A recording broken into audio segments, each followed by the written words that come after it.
Muy buenos días, amigos televidentes, y una vez más a nuestro acostumbrado programa. El programa que le lleva la educación hacia su casa, dirigido por quien les habla, el doctor Núñez la Antigua, Medicina Deportiva, Seguridad Social, Discapacidad e Invalidez y licenciado en Derecho. Como ustedes saben, todos los sábados traemos un programa meramente educativo y que nosotros le llevamos a ustedes y así mismo le hacemos llamados a los profesionales que sigan haciendo programas educativos, porque eso va a contribuir con nuestra sociedad, va a contribuir con nuestra juventud y de esa forma pues nosotros estamos contribuyendo a que haya menos delincuentes, que la persona delinca menos, y entonces eso pues nos hace sentir bien. Como ustedes saben, hoy le vamos a traer un tema importantísimo donde nosotros le vamos a dar todas las pautas para la mecánica que estamos o que vamos a sentar en un libro como parte de la mecánica nuestra en cuanto a lo que es los movimientos normales, como le he planteado, y con una mecánica científica ajustada a los que es la mecánica, la biomecánica y todo lo que concierne con los movimientos. Es una mecánica que va a ser descrita en el libro, que tiene la diferenciación de las otras mecánicas, porque este tipo de mecánica pues es basado en lo que es la ley de Newton, la ley de Galileo o las leyes de Galileo Galilei, y nos estamos basando precisamente en cosas que son científicas y que la ponemos en práctica diario y que son estudios basados en la evidencia. Por eso, precisamente, nosotros queremos decirle a ustedes que cuando usted conoce los movimientos normales, se hace fácil corregir los movimientos anormales. Y nuestra mecánica, que es basada precisamente en lo que se llama fuerza, velocidad y potencia, con el más mínimo esfuerzo. O sea, tienen que tener en mente precisamente lo que yo le planteo: fuerza, velocidad y potencia con el más mínimo esfuerzo. O sea, ¿por qué hablamos del más mínimo esfuerzo? Porque estamos basados en lo que es la ley de Newton, la mecánica que habla Galileo Galilei y de hecho, o mecanismo de palancas que usa Galileo Galilei, y de hecho entonces los resultados tienen que ser buenos. Porque en una programación similar a esta, donde hablábamos precisamente de lo que son, intentando hablar de la mecánica, nosotros entonces podríamos valorar en términos generales nuestra mecánica como parte del proceso de evolución de cada uno de nuestros prospectos en lo que concierne al béisbol. Si nosotros valoramos lo que planteamos como palanca, pues nosotros vamos a ver que mientras más largo es la palanca, menos esfuerzo usted va a hacer para poder soltar una bola o hacer cualquier mecanismo de fuerza. Esa es una de las cosas que nosotros tenemos que valorar en términos general, porque muchas veces nosotros apretamos nuestro cuerpo, pensamos en que nos va a salir mucho mejor y entonces en el fondo no es así. Cuando usted aprieta el cuerpo,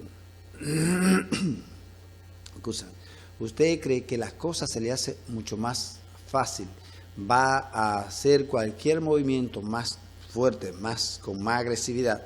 Sin embargo, nosotros nos hemos planteado en términos general que no es como se plantea. O sea, mientras más suelto, mientras más relajado usted tiene su cuerpo, usted se va a beneficiar precisamente de esa parte.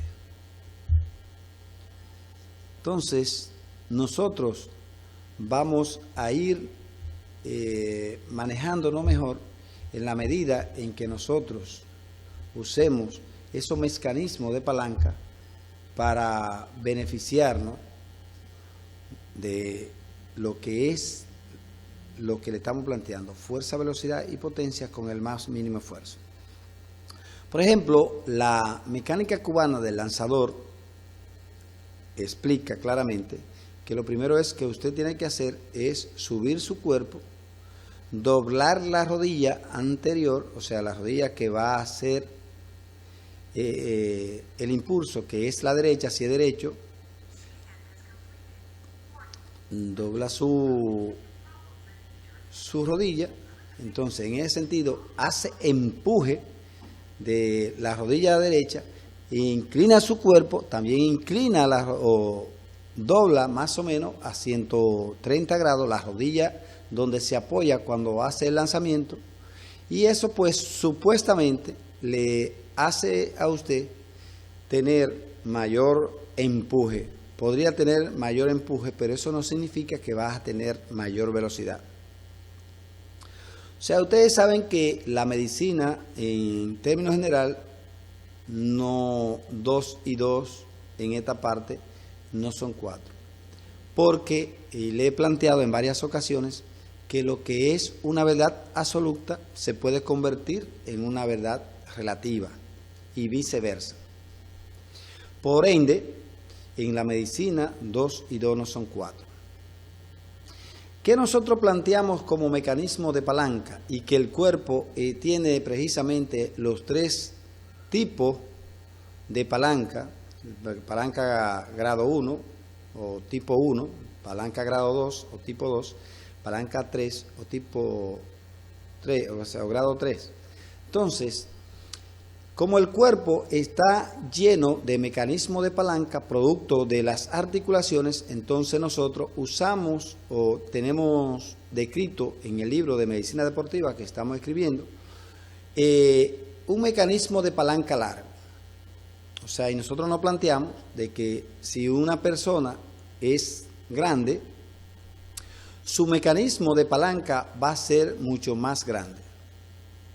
Nosotros planteamos desde este punto de vista que si usted mantiene la rodilla recta en vez de flexionada, su mecanismo de palanca va a ser mucho más largo, y lo único que va a hacer es montarle su cuerpo sobre la bola y tener una buena acción del brazo hacia abajo, y de esa forma nosotros vamos a obtener lo que es la mecánica estudiada por quienes hablan y usando precisamente las leyes de Newton como también las leyes de Galileo Galilei, que van a determinar lo que son la ley de inercia, que precisamente si usted no le aplica, en su primera ley no le aplica una fuerza hacia este micrófono que tenemos, pues no se va a mover. Entonces, asimismo, toda fuerza obtiene, toda acción obtiene una reacción. O sea, si usted acciona y lo rueda en este vidrio, pues hay un roce o hay una desaceleración producto del apoyo que tiene precisamente este micrófono al rozar en el piso. Entonces, toda acción trae una reacción.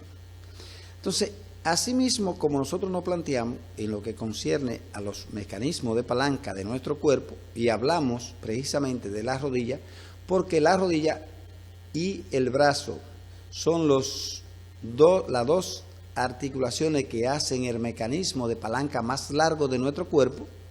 Entonces, de ahí es que nosotros nos basamos en estas leyes y en la forma de manejarnos diferente a lo que es la mecánica, y que en todas las escuelas, pues nuestra mecánica tiende a tener un poquito de deviación hacia la de ellos, porque generalmente están acostumbradas a lo que yo tengo como descripción de la mecánica cubana. Entonces, yo le planteaba a ustedes en programas anteriores que cuando usted pone un individuo de 6'8" o de 6'7" o de 6'6", su mecanismo de palanca de la rodilla es un mecanismo de palanca largo. Pero si además de eso lo unimos al mecanismo de palanca del brazo, que también es un mecanismo de palanca largo, usted no va a tener que hacer ningún tipo de empuje, sino que va única y exclusivamente a usar la rodilla como mecanismo de palanca y usar el cuerpo, el propio cuerpo, como parte de empuje, pero un empuje hacia abajo. Entonces, este tipo de mecanismo va a tener una reacción, porque como le dije, cada acción trae una reacción, va a traer una reacción diferente hacia los que dan la práctica, pero nosotros planteamos en nuestro libro que no es la acción ni la reacción que tenga el otro individuo, sino basado en resultado.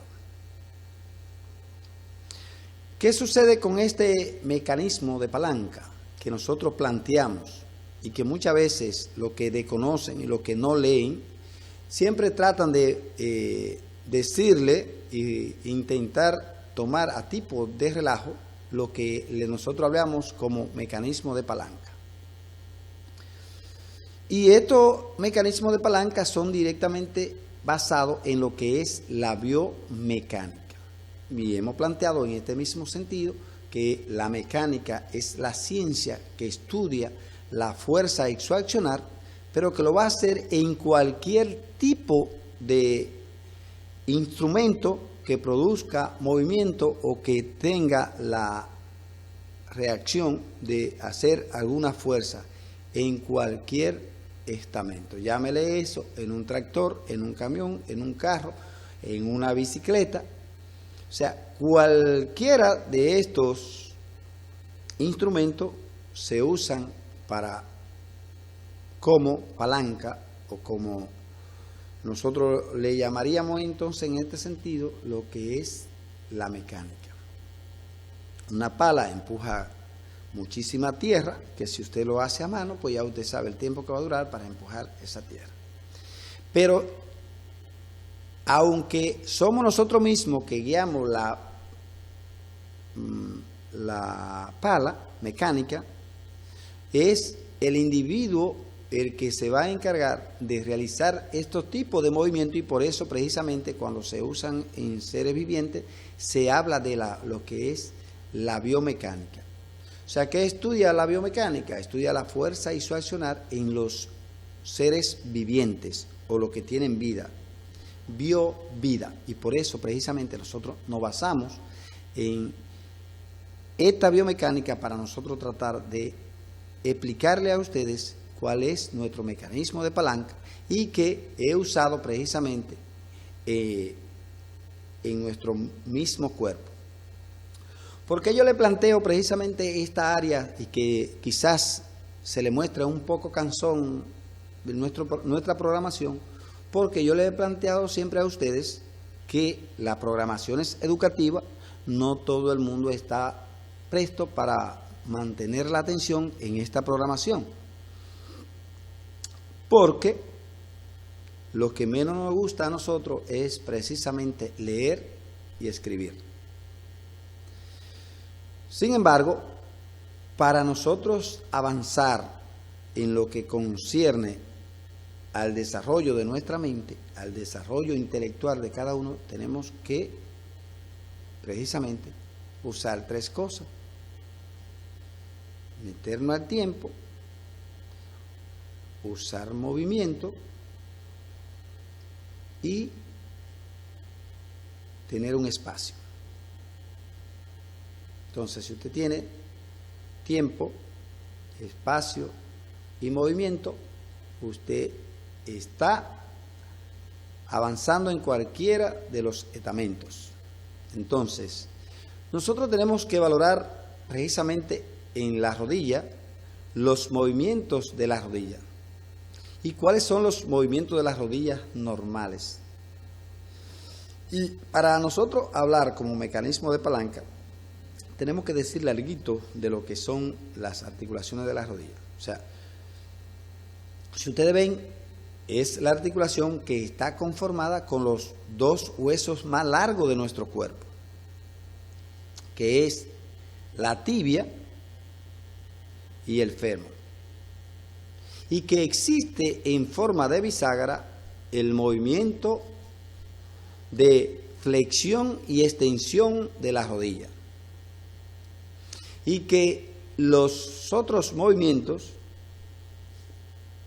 que generalmente son movimientos para darle los grados que concierne a lo que son la rotación interna y la rotación externa, entonces nosotros ahí tenemos que hablar de que el menisco que está apoyado sobre la tibia, o los meniscos, que son dos, y que se usan como amortiguadores o como si fuera parte en parte, la sinovia y el menisco, la parte que engrasa esa articulación, y que una sirve como amortiguamiento y la otra le sirve de engrasamiento. Entonces usted tiene una articulación que le va a dar cierto grado, y que si la flexionamos en su totalidad hacia atrás, que usamos aproximando la pierna hacia el muslo o aproximando la tibia, que es el hueso de mayor potencia a nivel de la pierna, porque hay dos huesos, que es el peroné y la tibia. Entonces la llevamos hacia atrás y entonces nos va a dar más o menos 130 grados de flexión. En términos general, usted tiene que basarse a un punto de equilibrio, que es precisamente cuando nosotros tiramos una línea emplomada que va a usar el medio del cuerpo, y de esa forma entonces usted se para de forma normal y tiene un eje sagital, un eje central, que va a usar las piernas y precisamente las rodillas, conjuntamente con las otras articulaciones, que se va a mantener en bipedestación, o sea, parado, y entonces de esa forma nosotros vamos a ir utilizando los movimientos que usamos. Por ejemplo, nosotros siempre nos hemos planteado que los movimientos normales de caminar lo usamos de esa forma. Pero de esa misma forma en que nosotros usamos el movimiento normal, porque si usted lleva el brazo y lo lleva hacia atrás, generalmente esa uña va viendo hacia la tierra cuando usted va en este tipo de movimiento. Esa uña mira hacia atrás, hacia la tierra, y de esa misma forma nosotros sacamos nuestro brazo y lo llevamos, y la uña, precisamente, si lo hacemos de forma normal, la uña está mirando hacia la tierra. Por eso nosotros nos planteamos que si sacamos el brazo normal y lo hacemos de una forma como mismo caminamos, nuestro mecanismo de palanca va a ser de forma normal. Por eso precisamente existen movimientos anormales, y que usted dirá, no, fulanito tira de esta forma y perencejito tira de esta forma. Lo que pasa es que si usted comienza a hacer un tipo de movimientos desde pequeño, de forma angular o de forma lateral o de cualquier forma que usted lo haga, usted va a adaptar esos ligamentos que conforman la articulación, esos músculos que conforman esa articulación, aunque de forma anormal le va a aumentar lo que se llama las resistencias de las fibras musculares. Entonces, ¿qué sucede? Que usted dice, no, porque fulanito tira de esa forma. No, su fulanito se adaptó y se proyectó hacia hacer eso todo el tiempo. Por tal motivo, de esa forma, él aumentó lo que se llama la resistencia de las fibras que conforman esa articulación, que puede ser la del hombro o que puede ser lo de la rodilla. Por eso, cuando usted practica karate, usted hace movimientos circulares en las piernas, conjuntamente con la cadera, y en parte con la rodilla, cuando usted tiene la rodilla semiflexionada, que lo va a hacer en mayor grado flexionado entre 20 y 90 grados. O sea, son movimientos rotativos que usted lo va a hacer y que tiene que saber que los movimientos rotativos de la rodilla solamente se hacen cuando usted lo tiene flexionada hacia él, un poco flexionada. Entonces, de esa forma usted mueve hacia los lados un poco de 20 a 35 grados, incluso algunos hablan de 40 grados, pero eso va a depender precisamente de la flexibilidad y el estiramiento que tengan los elementos que conforman la articulación. Ahora, pero cuando usted tiene su rodilla totalmente encajada con la rótula y la parte articular de bisagra que tiene el fémur, y está totalmente parado, sin ningún tipo de movimientos anormales, lo que le llamamos nosotros antecurvatum, recurvatum o genus varus o genus valgus, que son movimientos anormales que están descritos en la articulación, producto de deficiencia o por diferentes tipos de laxitud que contenga los elementos que conforman esa articulación, o por defecto de apoyo precisamente en uno de los cóndilos del fémur, o por daños precisamente producidos de forma traumática en la meseta tibial. Entonces, de esa forma usted puede tener el genus varus o el genus valgus o el genus varus, dependiendo de cómo usted haya tenido cierto grado de lesión o ciertas acomodaciones desde pequeños para usted obtener ese tipo de desviación, y que entonces ya la línea que va desde nuestro cuerpo y que pasa por el centro de gravedad de nuestro cuerpo no se va a mantener como está planteada. Y por ejemplo, cuando nosotros tomamos una línea que va de la cadera hacia la planta de los pies, tiene que pasar precisamente, o hacia el tobillo, pues tiene que pasar precisamente por el centro de la articulación de las rodillas. Si lo hacemos de una forma, tomamos como apoyo un solo pie. Sin embargo, cuando nosotros usamos los dos pies, pues entonces tenemos una línea recta, una plomada que va hacia el centro de nuestro cuerpo, y que entonces de esa forma nosotros nos manejamos de una forma normal. Entonces, si nosotros flexionamos un poco la rodilla, podemos hacer cierto grado de rotación. Pero ¿cuál es el mecanismo que va a dañar? Si ustedes ven, la rodilla tiene lo que se llaman unos ligamentos que se insertan precisamente en la parte media del fémur, en su parte articular media, y que hay una corredera precisamente en esa área, donde se van a insertar los ligamentos cruzados anterior y los ligamentos cruzados posterior, conjuntamente con los ligamentos laterales, interno o externo, más la cápsula y los otros músculos que van desde el fémur o desde la cadera hasta la tibia.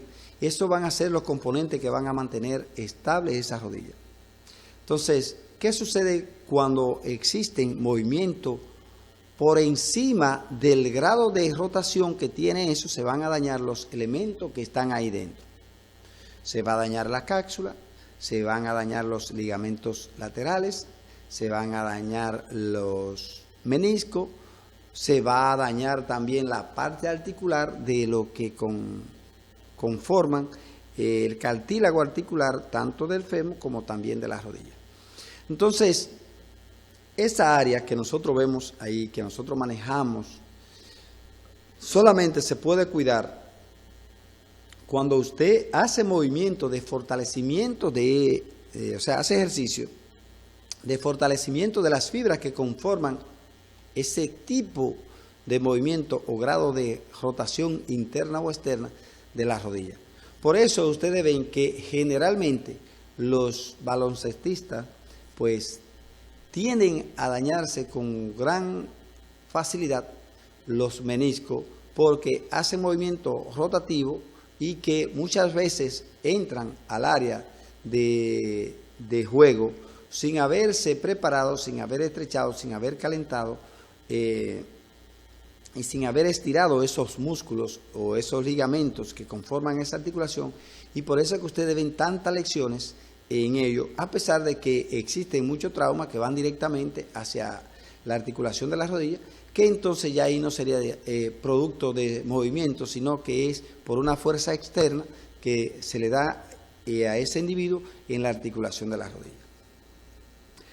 Pero cuando nosotros hablamos precisamente de lo que concierne al mecanismo de palanca, como nosotros nos estamos planteando, si usted tiene esta articulación y es precisamente la que flexiona aquí o la que extiende aquí, entonces usted va a usar como mecanismo de palanca con esto le quiero explicar lo que es el movimiento de la rodilla para que puedan entender nuestro mecanismo de palanca que usamos y que de esta forma en prospectos que no han estado firmados o que están en busca de firma hemos logrado conseguir la 95 y la 96 millas y por eso nos planteamos que nuestro mecanismo de palanca sin tener ese empuje con la pierna derecha mantenemos una velocidad con mayor facilidad y con menos cansancio que lo que hacen otros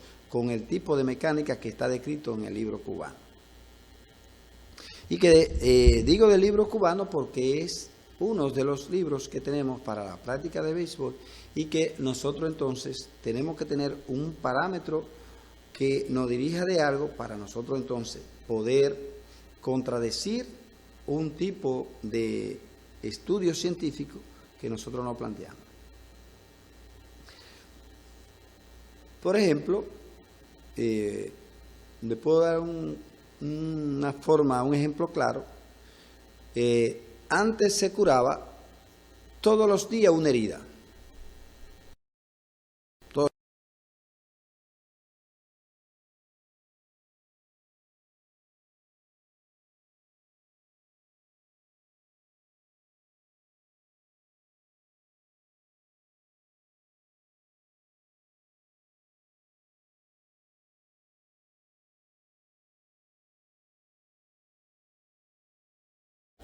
Hasta incluso semanal una herida.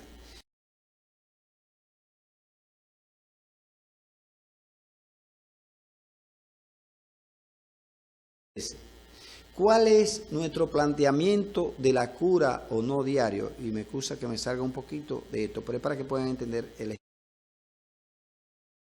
Le crece 1 milímetro por día.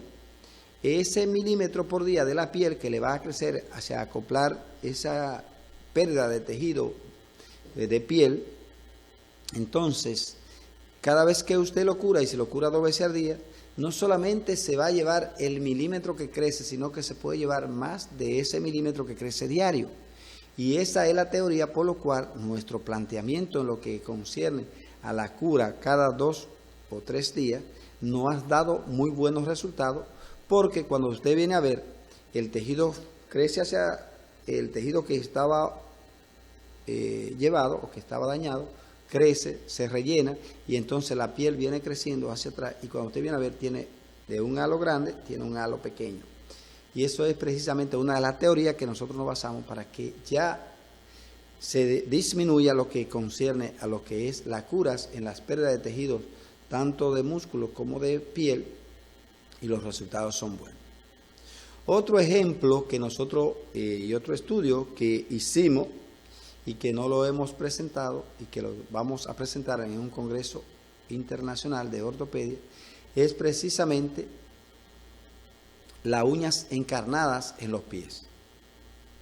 Estos son los ejemplos que le estoy poniendo para que ustedes entiendan por qué cambia o puede cambiar los tratamientos en la medicina o por qué o por qué medio científico nosotros hacemos que cambiemos la mecánica de algo que tiene muchísimos años ya descrito y que nosotros con estudios recientes y valorando lo que son los mecanismos de palanca, la ley de la relatividad de la luz, del tiempo, de todo, entonces nosotros nos basamos en esto y entonces podemos lograr resultados muy buenos. Le planteaba que precisamente la uña encarnada, antes nosotros extirpábamos la uña supuestamente para que mejorara. Y entonces, ¿qué pasa? Que de esa forma podríamos dañar lo que es la matriz de la uña, podríamos dañar o infectarse todo ese tejido, incluso la parte ósea que está muy cerca de la matriz ósea, de la matriz de la uña, y entonces nosotros ahora lo que hacemos es que no sacamos la uña. ¿Por qué? Porque la pedicuritis, o la pedicurita, o pedicura, como le llaman, lo que le arreglan las uñas, lo que más le encanta es sacarle las esquinas a las uñas. Y ellos dicen que le van a tratar la uña para que se sane, y sin embargo lo que hacen es que agreden más esa área blanda de la musculatura, de la parte blanda de la uña donde están las esquinas, y entonces en vez de mejorar lo que hacen es que la ponen peor. Entonces, consejo para la pedicurita: que no saquen las esquinas y que corten las uñas en forma directa, transversa, sin buscar nada en las uñas. Muchas veces le ven el sucio y porque tiene sucio, usted le puede sacar el sucio, pero nunca sacar las esquinas. Y eso precisamente es lo que hace que las uñas se encarnen, se infecten y produzcan un olor nauseabundo, porque todo eso infectado, esas bacterias producen ese mal olor. Entonces, ¿cuál es el planteamiento de nosotros? Nosotros ya no extirpamos, sino cortamos el tejido blando de alrededor de la uña, y entonces de esa forma le damos espacio, le formamos el espacio para que la uña siga creciendo sin tener que encarnarse. Y de esa forma sana el paciente. Siempre que lleve esa teoría, jamás vuelve a encarnarse esa uña. Ese es un trabajo que hicimos más o menos con 100 pacientes y que teníamos todos acumulados, pero tuvimos que empezar de nuevo a hacer ese trabajo y estamos dando los resultados del lugar. Y con los 100 pacientes que habíamos hecho, que se nos extravió el material, entonces nos dimos cuenta que esa parte es una de las partes importantes que nosotros tenemos que manejar en lo que es la uña encarnada. Entonces, con el mecanismo de palanca que nosotros nos planteamos y que es precisamente la piedra angular de esta programación, es precisamente para darle el tic de nuestra programación y de nuestro mecanismo de palanca, que va a estar descrito en el libro de Medicina Deportiva de quien les habla, que estamos haciendo, y que va a ser un mecanismo de palanca diferente a los que están descritos en otro libro. Entonces nosotros nos planteamos de esta forma: si nosotros llevamos el brazo largo hacia atrás, lo ponemos recto, cuando venimos y nos jalamos aquí, la flexión y el jalón de aquí nos va a dar un empuje que va a ser similar o mejor al empuje que usted se da con la pierna.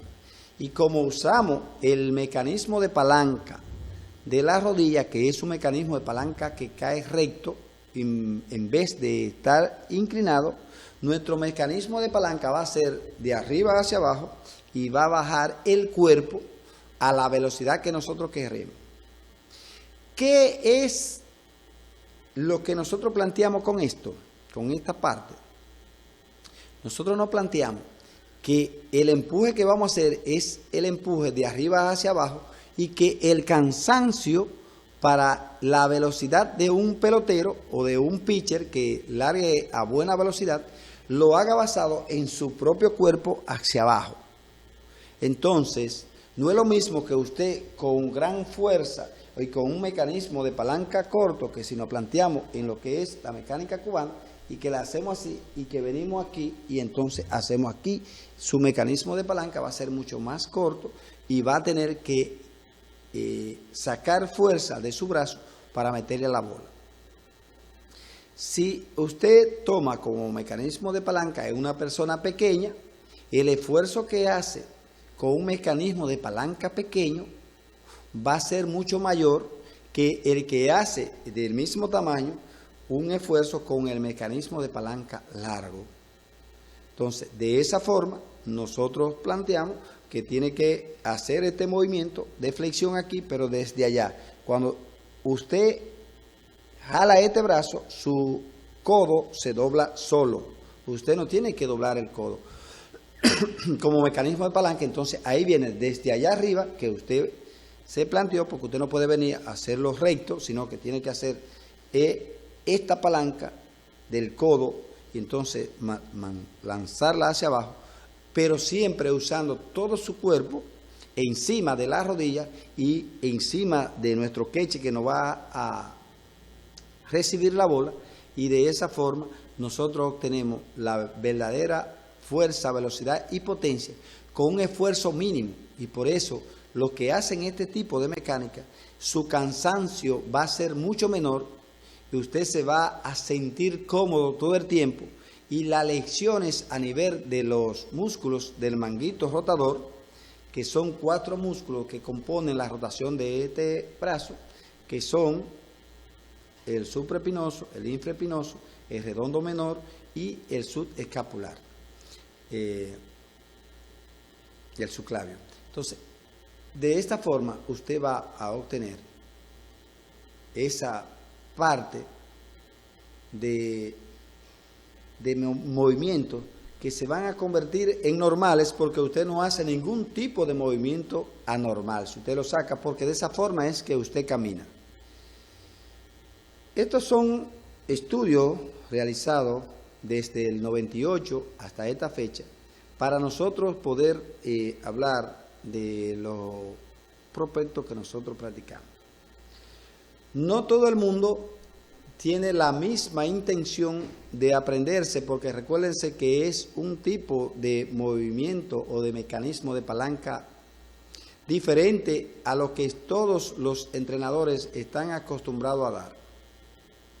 Entonces, eso hace de que muchas veces los prospectos que en sí practican 2 o 3 veces a la semana y que quieren tirar duro sin hacer los ejercicios físicos de resistencia adecuada, quieren entonces tirar duro sin ningún tipo de preparación anatomofisiológico de su cuerpo.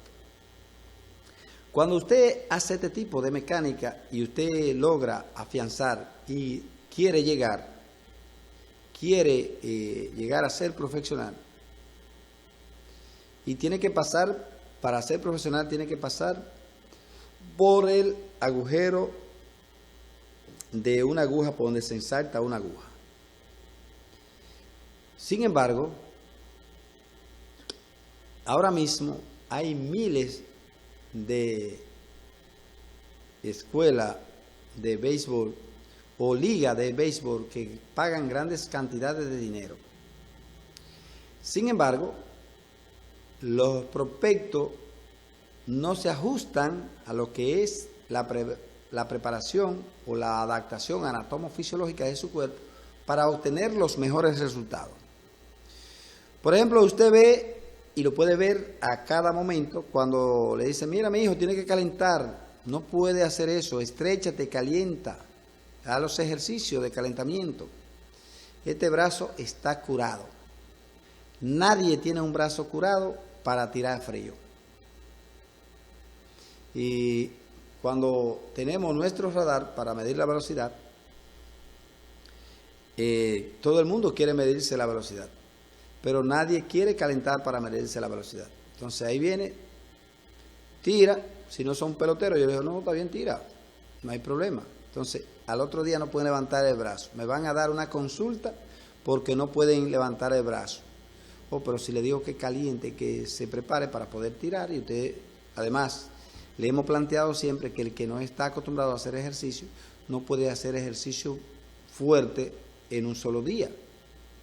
Entonces, todas estas son cositas que los prospectos peloteros firmados no acatan, porque hemos planteado siempre que el grado de educación de un prospecto es prácticamente bajo. Entonces usted lo ve que le dicen, mira, ponte esta sustancia, que esta sustancia te da velocidad, ¡fua!, se la pone. Oye, a esto, que esto te da fuerza, ¡fua!, lo hacen.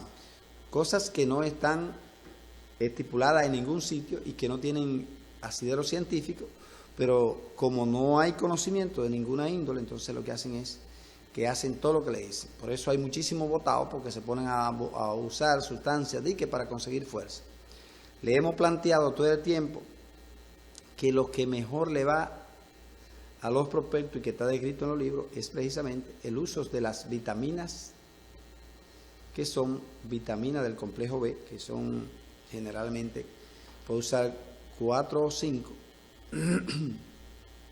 La vitamina E, que le ayuda a reconstruir los tejidos.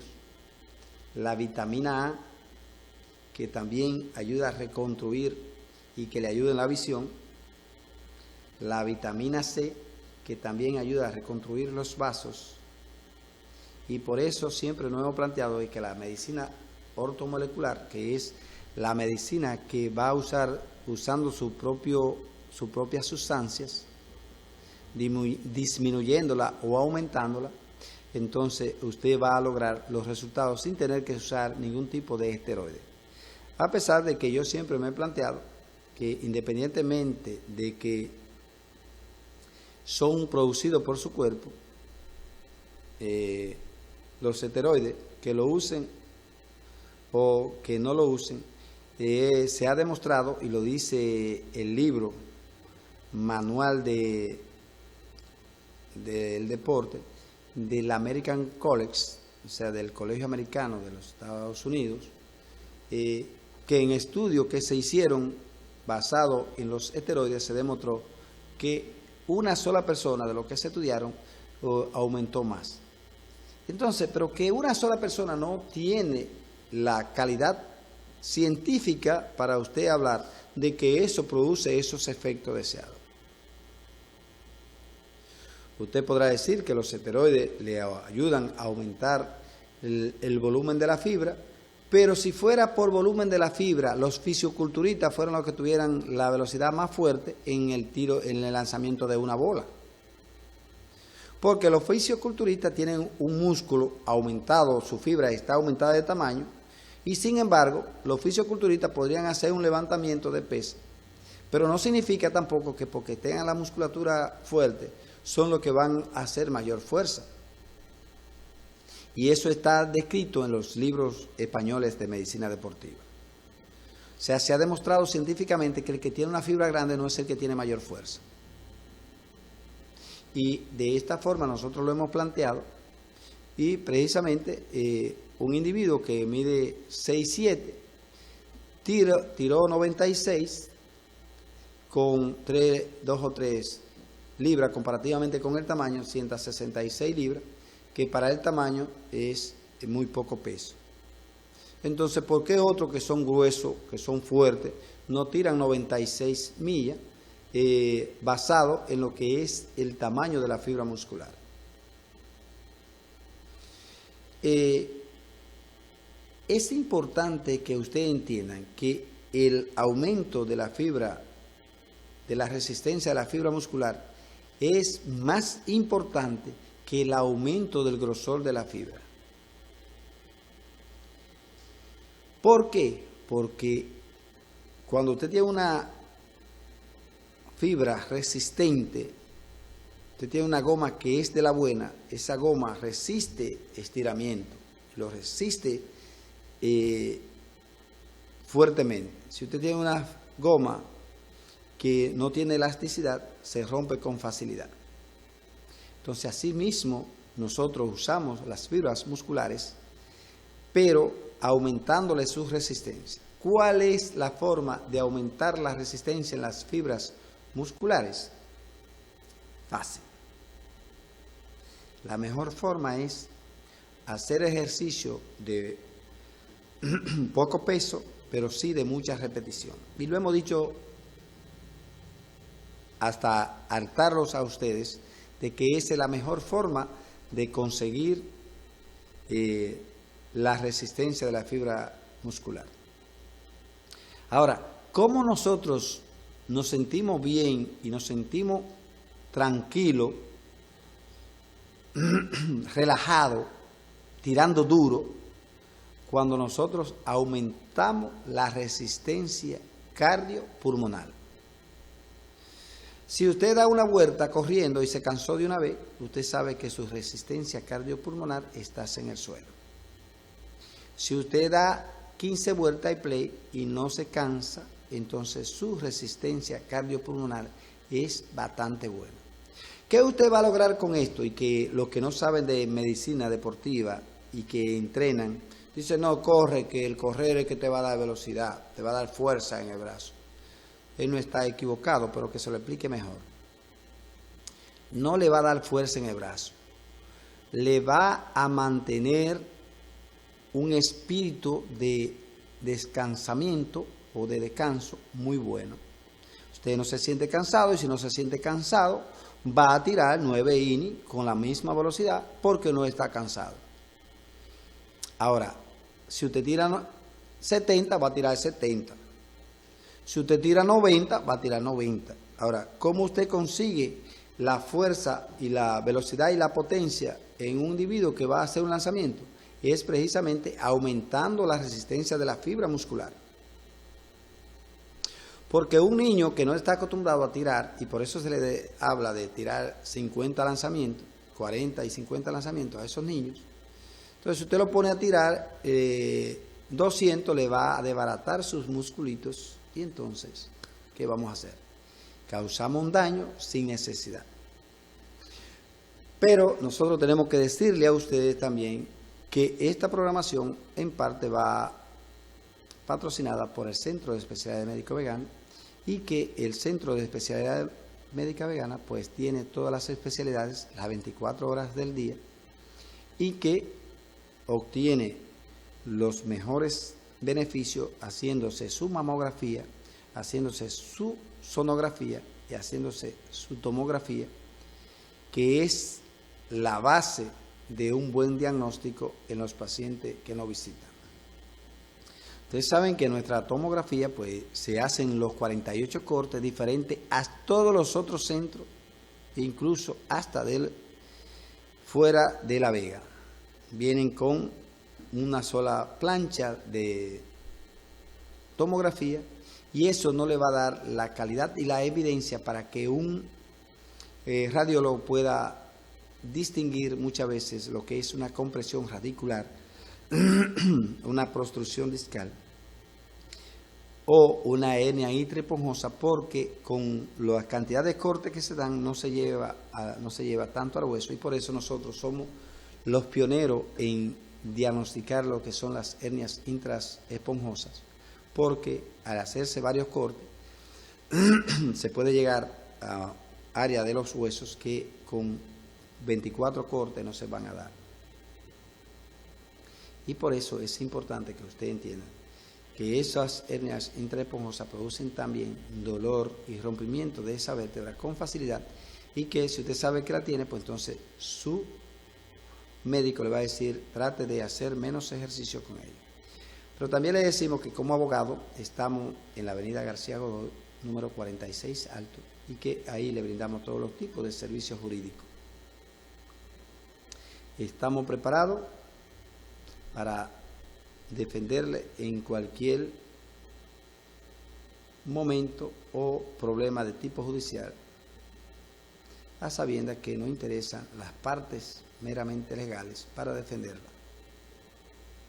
No queremos dinero ganado en el derecho por asuntos que se considere que es ilegal. No me interesa ese dinero. Para ser abogado hay que tenerlo todo, pero cada quien tiene su principio, cada quien tiene su forma, su regla. Entonces, particularmente como médico me interesa seguir la verdadera regla. Si yo sé que usted robó, y estamos claros de que robó, no soy su abogado. Y esa es parte de nuestro principio, y que, aunque sea feo decirlo, pero esa es la realidad de la vida.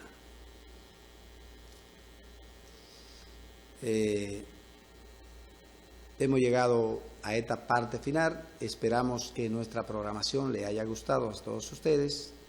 Y como dice Julio, el jefe de esta emisora, es un buen mensaje, doctor. Todo profesional tiene que tratar de aportarle algo a su pueblo en beneficio de su pueblo. Apórtele, haga una programación educativa.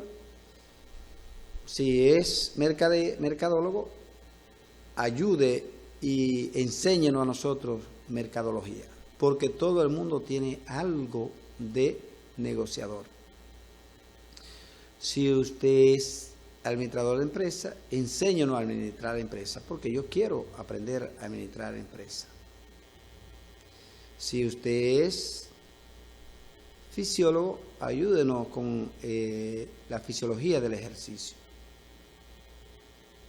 Y así sucesivamente es que nuestro pueblo se va a ir desarrollando. Y mucho más ahora que supuestamente se van a dar la alfabetización en grandes escalas y que ya vamos a beneficiarnos de ello. Muchas gracias y nos vemos el próximo sábado en otra programación similar.